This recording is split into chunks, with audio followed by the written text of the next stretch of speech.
Deaf blindness, also known as dual sensory loss, ranges from mild loss in hearing and vision to total deafness and blindness depending upon its various combinations. Let's meet some of the students enrolled in Sense International India's training program in this film, each experiencing different degrees of deaf blindness. We will also hear from a parent who opens up about her struggles, navigating an unfamiliar world and overcoming challenges to transform her experiences into strength. आमतौर पे हम लोग जैसे बातचीत करते हैं def blindness के बारे में, तो लोगों को ऐसा समझ में आता है कि पूरा उनको सुनाई नहीं देता है, पूरा उनको दिखाई नहीं देता इन बच्चों को और इन व्यक्तियों को। पर देखा जाए तो यहाँ पे आप देख सकते हैं कि मेरे साथ जो स्टूडेंट बैठी हुई है, फर्स्ट उसको देखने में दिक्कत है और साथ में बिल्कुल सुनाई नहीं देता है, दिखाई कम देता है और बिल्कुल सुनाई नहीं देता है। साथ में दूसरा जो स्टूडेंट्स बैठा हुआ है उसको बिल्कुल नहीं दिखाई देता है और बहुत कम सुनाई देता है। तो ये देख सकते हैं कि ये दूसरा प्रकार है कि जिनमें कुछ भी नहीं दिखाई देता है और कम सुनाई देता है। साथ में दूसरी जो स्टूडेंट्स बैठी हुई हैं तो उसको कॉक्लियर इम्प्लांट किया गया है, जिनको पहले बिल्कुल नहीं सुनाई देता था, पर कोक्लियर इम्प्लांट के बाद उसको सुनाई देता है, पर स्पीच में तकलीफ़ है और साथ साथ में कम विज़न है। उसके बाजू में जो है स्टूडेंट्स, जो छोटा विद्यार्थी आप देख रहे हो वो युग हैं और उसको कम दिखाई देता है और साथ में कम सुनाई देता है। इसके बाजू में जो आप देख रहे हैं जो विद्यार्थी हैं उसको बिल्कुल सुनाई नहीं देता है और साथ साथ में विज़न इम्पेयरमेंट है, और वो विज़न इम्पेयरमेंट जिसको हम लोग बोलते हैं हमारी भाषा में CVI, cortical visual impairment, means कुछ कलर के सामने कुछ कॉन्ट्रास्ट रखा जाएगा तभी उनको दिखाई देगा, अदरवाइज़ उनको देखने में काफ़ी दिक्कत होती है और साथ साथ में सर्बल पॉल्सी भी है।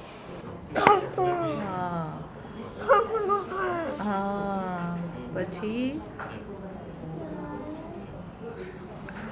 છત્રીના છ પછી શું? જમરૂખનો જ। વેરી ગુડ લખો। ये वीर हैं जिसको बिल्कुल दिखाई नहीं देता है, टोटली ब्लाइंडनेस है, साथ साथ में उसको हियरिंग में सुनाई देता है पर ऑडिटरी नर्व में प्रॉब्लम है जिसको हम ऑडिटरी प्रोसेसिंग डिसऑर्डर बोलते हैं, और साथ साथ में उसके वोकल कॉर्ड में भी प्रॉब्लम है जिससे उसको स्पीच में दिक्कत आती है, और साथ साथ में उसको एक किडनी भी नहीं है। वीर को डेफ ब्लाइंडनेस के साथ एसोसिएटेड डिसेबिलिटी है, इसीलिए वो यहाँ साइंस इंटरनेशनल इंडिया का जो सेंटर है वहाँ पे ट्रेनिंग के लिए आता है।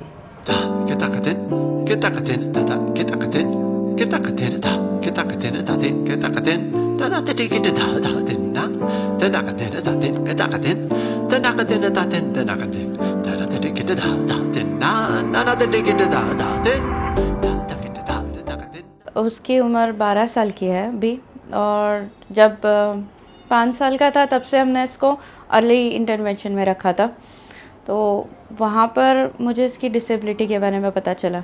5 साल तक तो मुझे कोई नॉलेज नहीं था उसका। अगर पहले पता होता तो शायद मैं जल्दी कुछ मतलब उसको सिखा सकती, या फिर उसको कुछ घर में ही कुछ ऐसी चीज़ें कर सकती थी, या कोई हॉस्पिटल में टेस्ट वगैरह हो जाता तो मैं जल्दी लेके आ सकती थी। पर 5 साल तक मुझे क्या, घर में किसी को भी पता नहीं था इसके बारे में। 5 साल के बाद काफ़ी सपोर्टिव टीचर्स मिले थे मुझे।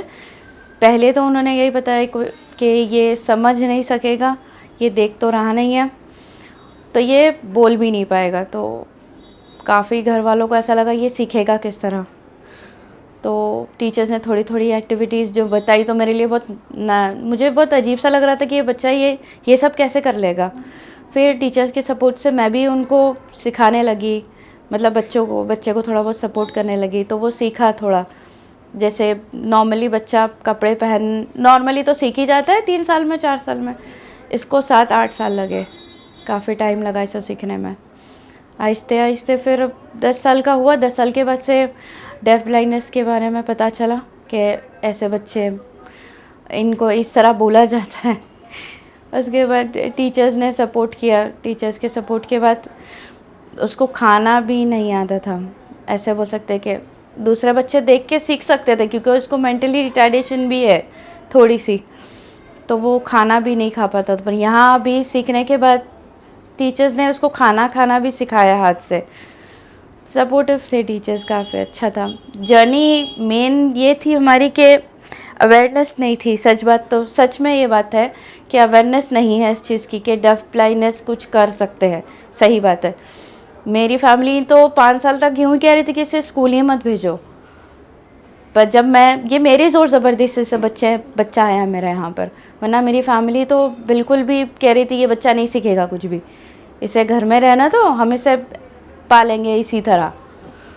पर अब जब 10 साल 11 साल के बाद जब वो अपना खुद का काम करते, वॉशरूम जाते और खाते पीते देख रहे हैं, तो आज उनको पता चला कि ये ऐसी स्कूल भी है जो ऐसे बच्चों को कुछ सिखा सकती है। यूँ साइन लैंग्वेज के 1-2 चीज़ें सीख रहा है वो, उसमें सिखाया टीचर ने 1-2 चीज़ें, तो कभी कुछ मांगना होता है तो कभी इशारा कर देता है, वो सीखा। तो हमारी फैमिली में ऐसा लगा कि हाँ ये चीज़ सीख सकता है बच्चा, जैसे देख नहीं रहा है तो हाथ पकड़ के जिस तरह साइन लैंग्वेज सिखाता है, इस तरह उसने 1-2 चीज़ें सीखी है यहाँ पे। तो ये घर वाले फॉलो करने लगे, तो उन लोगों को लगा हाँ कि मेरा बच्चा ये सीख सकता है। मेरा पहला बेटा भी ब्लाइंड है, उससे थोड़ी मुझे नॉलेज थी ब्लाइंडनेस की, तो उसके साथ प्रिपरेशन करते करते थोड़ी नॉलेज आई, तो मैं इसको थोड़ा सपोर्ट कर सकी। उससे पता चलता है कि मेरा बच्चा सुन नहीं रहा है, मतलब मेरा भाई जो है वो ठीक से कम्युनिकेशन में उसे प्रॉब्लम है, और मेरे जैसा ही है, ब्लाइंड है। तो कभी ग्लास पकड़ना है तो वो हाथ से सपोर्ट करके बताता है कि इस तरह पकड़, और कभी कोई चीज़ यहाँ से वहाँ लेके जानी तो जाके उसके हाथ में देता है और फिर उसे ले जाने के लिए बोलता है जाओ मम्मा को देख के आओ, इस तरह समझाता है। काफ़ी सपोर्टिव है बड़ा लड़का मेरा। पहले के जो स्टार्टिंग एज थी तो बड़ा लड़का भी इतना बड़ा नहीं था, जैसे कि 3-4 years and then the second child. बहुत चैलेंजिंग था फैमिली के साथ।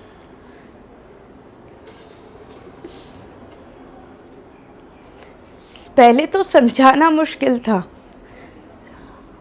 फिर दूसरों को समझाऊं या खुद को समझाऊं, ये था। पहले खुद को समझाया, फिर लोगों को समझाया, फैमिली वालों को समझाया। थोड़ा था वो सब ठीक है, उसके बाद बाहर वालों को था।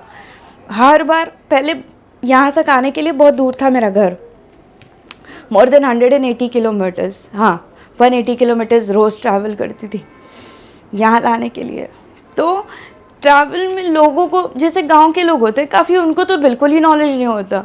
वो लोग मुझे इस तरह कहते थे कि ये तुम्हारी वजह से ऐसा हुआ है तुम्हारा लड़का, हालांकि इट्स अ मेडिकल, मतलब यूँ बोल सकते कि ये मेरे हाथ में थोड़ी होता है ये सब होना, right. I am so sorry.